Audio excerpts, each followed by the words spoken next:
Unong yalam ka Seng BJP uba Alexander lalu hek ula kentho persya ya ke NPP halor ke jingkeno bakala penon kam bakala ya ke skim jong ka sarkar barki program beper na ke benta ke jingmento jong ki Kyrtong jongka.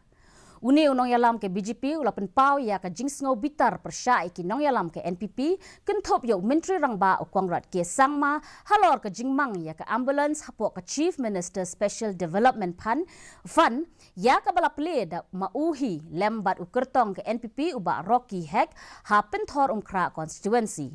Uba hek ulo ong ba kani kamde ke jingpen ken ya ki kendon henrei kan pendu jingshania ya ki patba. Ulo ong ba ya ka ambulans lamang lingba ka skim sarkar bat omday na ka skim jong ka Seng NPP. Habay day ba kathup Kyrtong jong ki Kyrtong na ka benta ke election MLA utay unong yalam ka BJP ula kersyan halor ka jingpen slam da ka ba ong ba ka Seng kan haban bishar benia shwa. Yo ki don kinu ki basya keno don kti hakikam sniu ne kinu ki jingken tho ya ki Kyrtong. Uloong baka Central Election Committee jong ka Seng kan sa Pynbna ya ki Kyrtong ha ka Taiew ka Banwan. Government scheme, it has to go through the government or through the local representative of that particular whatever constituencies.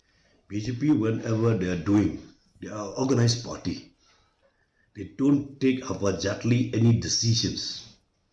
When we see the candidates where we are going to announce officially, and to see also they should not have any criminal records. They should have no allegations against the candidate where it will have the adverse effect to the BJP party.